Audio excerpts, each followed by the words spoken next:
अभी आप लोग भजनों का आनंद ले रहे थे। चाहे दुश्मन मिले हजार मतलबी यार ना मिले, जो बीच धार में बोरे ऐसा कड़िहार ना मिले। गुरु को भी कड़िहार कहा जाता है और कड़िहार केवट को भी कहा जाता है। जिस केवट को नाव चलानी आती है उसके नाव में बैठोगे तो पार हो जाओगे, अन्यथा वो बीच में ही डुबा देगा। और गुरु वही होता है जो अपने शिष्य को पार लगा दे।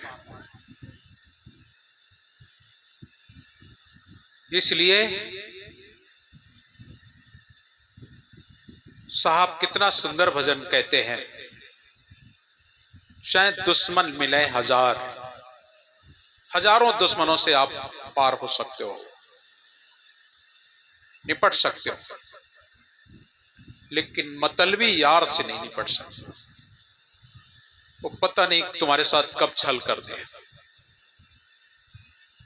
ज्यादा तो नहीं, आखिरी में बता रहा हूं, पुत्र मिले तो श्रवण जैसा। श्रवण का ही नाम क्यों लिया गया? पुत्र मिलता राम जैसा, पुत्र मिलता कृष्ण जैसा, ध्रुव जैसा, प्रहलाद जैसा, ये पुत्र तो हैं, लेकिन जो कार्य श्रवण कुमार ने किया है वो किसी और ने नहीं कर पाया। इसलिए श्रवण कुमार को पूत कहा जाता है, राम को पूत नहीं कहा गया, कृष्ण को पूत नहीं कहा गया,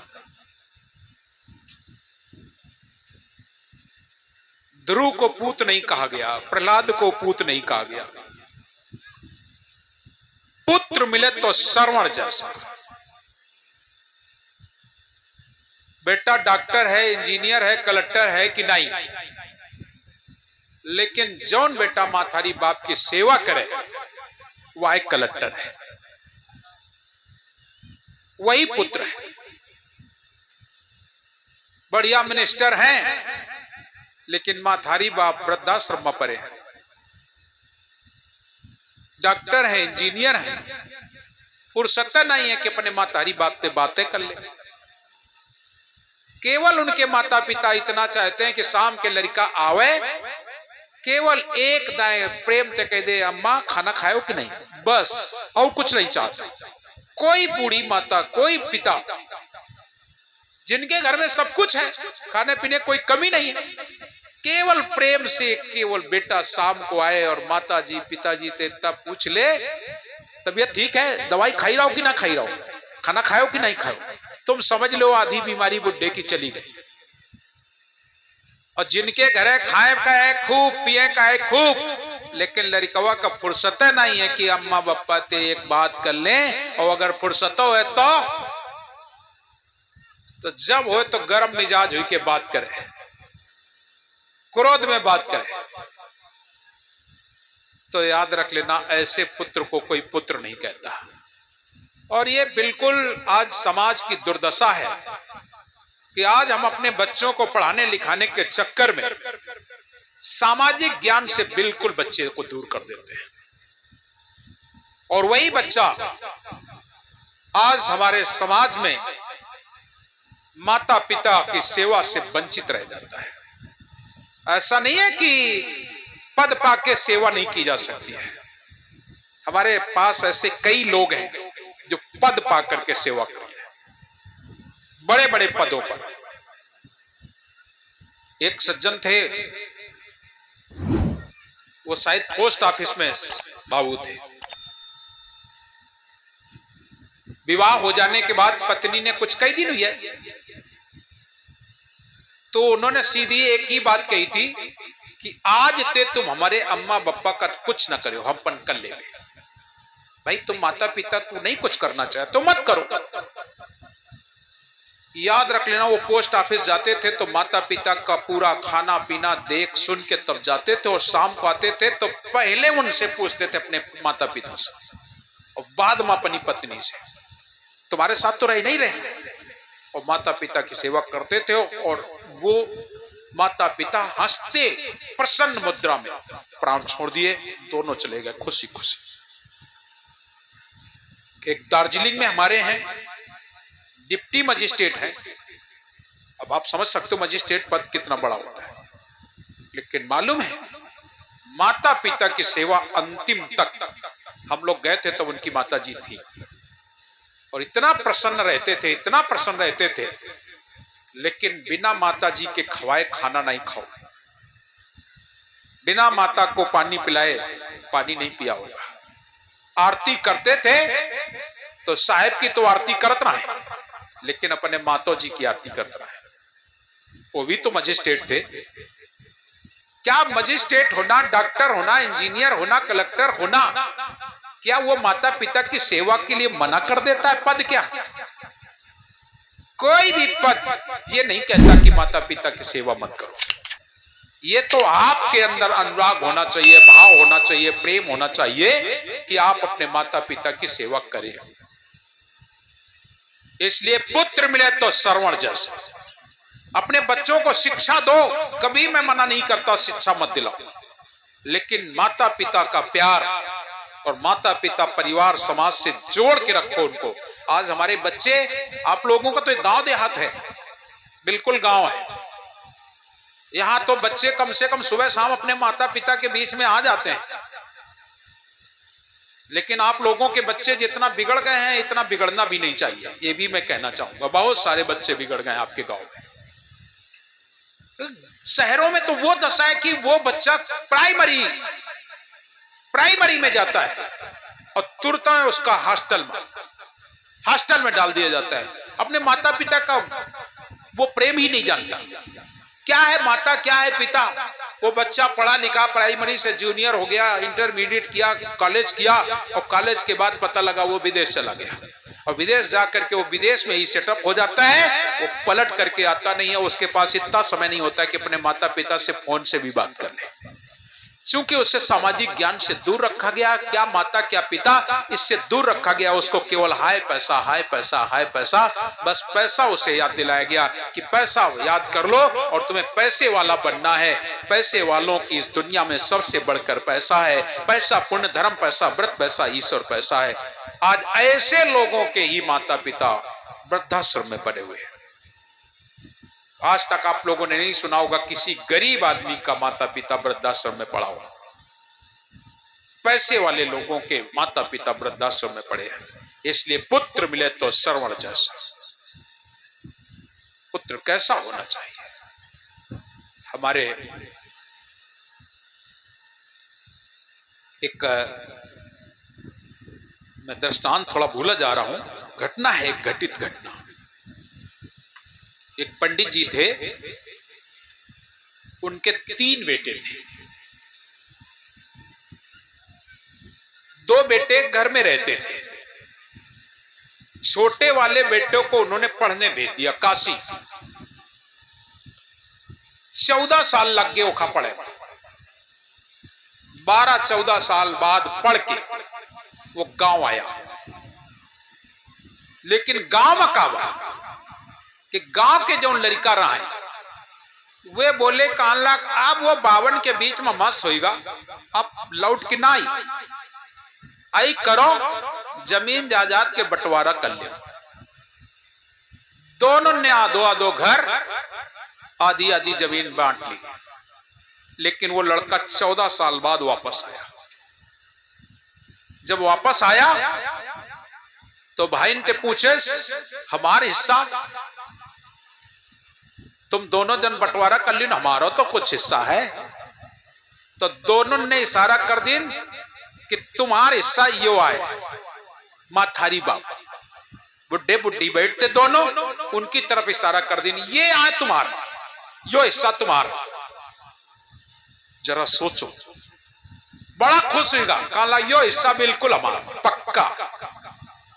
अब सोचो उनके पास जगह नहीं, खेत भी बट गए, घर भी बट गया, बच्चे के लिए कुछ नहीं था। उसने गांव के प्रधान से जाके कहा तो थोड़ी कहूं जगह बता दो तो मड़ैया तो दल्ले न अपनी अम्मा पापा का बैठा रहेगा। तो छोटी सी एक झोपड़ी थी, उसी में माताजी को रखता, पिताजी को रखता। विद्वान आखिरकार छोटा मोटा विद्वान नहीं, बहुत बड़ा विद्वान, पढ़ लिख करके आया था। उसकी कीमत घर वाले क्या जाने, गांव वाले क्या जाने, लेकिन फिर भी विद्वानों ने तो जाना था कि यह बहुत बड़ा विद्वान है। गरीबी हालत में अपने माता पिता की सेवा करता था। माता पिता की सेवा करना और भक्ति भजन करना, चूंकि पढ़ा लिखा था, आखिरकार काशी पढ़ने गया था, तो भक्ति भजन भी करना, सुबह शाम सेवा करना और भक्ति भजन करना, माता पिता को भोजन खिलाना और फिर बाद में खाना। ब्राह्मण आदमी भिक्षा मांग के खा लेता था। गांव में एक यज्ञ हुई। देखिए माता पिता का आशीर्वाद और भक्ति का क्या प्रभाव होता है। गांव में क्षेत्र में एक यज्ञ हुई, तो उस यज्ञ में दूर दूर से यज्ञाचार आए। जब गांव में यज्ञाचार आए तो कुछ लड़का नौजवान वे बोले काला दूर दूर से विद्वान बनाए मंगाए हो। अपने गांव में एक पंडित जी हैं विद्वान, अरे गांव के हैं तो का है, उनका टाइम मिलो चाहिए। तो सब जन बोले बिल्कुल काहे ना मिलो चाहिए, मिलो चाहिए। तो उनका भी उन विद्वानों में नाम लिख लिया गया, लेकिन एक शर्त रख दी गई, जिस विद्वान का सबसे सुंदर भाषा शैली प्रवचन ज्ञान होगा, जितना यज्ञ में बची है वो सब वो खदे दीजिए। दक्षिणा छिणा देने के बाद जो बची वो उस पंडित को दिया जाएगा जिसका प्रवचन, जिसकी भाषा शैली रहन सहन अच्छा होगा, वो सब उसको दे दिया। अब भाई कथा 9 दिन के यज्ञ बढ़िया, 9-10 दिन तक बढ़िया चली। एक से एक विद्वान बैठते थे सत्संग सब, लेकिन गांव वाले बच्चे को भी विद्वान, उसको भी जब बैठाया जाता, जिस समय वो बोलता था ऐसा लगता था जैसे मोती झर रहे। लोग मंत्रमुग्ध हो गए। अरे हम तो सोचते यो ऐसा है, झोपड़ी मरा थे का पता हो, चूंकि मड़ैया मराए वाला। सारे लोग खुश हो गए, रहनी गहनी भी अच्छी, भाषा शैली अच्छी, ज्ञान अच्छा। आखिरकार हुआ ये, सारे लोगों की विदाई की गई, सबको विदाई में दे दिया गया जो दिया था, लेकिन जितना शेष बचा वो सब वही पंडित जी का दे दिया। और जब उस पंडित जी को दे दिया तो हुआ ये कि हुआ पैसा बचो।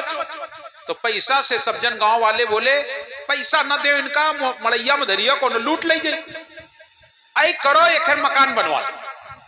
तो गांव वाले ने सब ने मिल करके बढ़िया सुंदर मकान बनवाया, और आटा दाल चावल सब उनके घरे भर दिन, पैसा खूब बचा तो बैंक बैलेंस। बाद में मालूम हुआ क्या हुआ, 2 साल बाद 3 साल बाद वे दोनों लड़का खेती वाले घर वाले वे आए और डोकरी का पकड़े, बुढ़ऊ का पकड़े और उनका हड़कावे डांटे, सब चुरा के ले आए। एक आधा ही दिन इतनी जल्दी कैसे मकान बन गया, हमार सबके ऐसे टेरर, इनके लिए मकान 2 मंजिला ठाड़, सब लड़का बिटिया मौज कर रहे हैं, तुमका तनका कहूं ठौर ना मिली, हमार चुरा के ले आयो, हमका बतायो नहीं, सब धन एक आधा दिन है। और वे मार हड़काए चले जाए। वो भाई है तो नहीं, भाई जब लौट के आया तो देखा का माथारी बाप का वे दोनों भाई हड़कावे डांटे फटकारे, और जब डांटे फटकारे तब तक वो आया छोटा वाला, का कह रहे हो भैया, कहला चुप भैया ना कह दो, हमार सबके हिस्सा ले आए बुढ़ाऊ, और सब तुम्हें दे दिन, यो मकान बनवा दिन, यो सब बनेगा। बोला हमारी बात सुन लो। बोले हम कुछ ना सुन ले। अरे काला सुने भाई, हमार ना सुनो, गांव के लोगन को बुला ले, उनते पूछ ले जो कहां ते आओ। और जब गांव वालन का पता लाग, गांव के तमाम लड़का पंच और सरपंच सब आगे, और आके वो दोनों लोगन का फिर ऐसा फटकारे, एक तो मातारी बाप का घर ते निकाल दी, और आज हम लोगों ने उसका मकान बनवा दिया, आटा दाल चावल लग दिया, खाने पीने के लिए सब कुछ हो गया, और अब हिस्सा लेना है यहाँ हिस्सा लेने आए, जाते हो कि नहीं?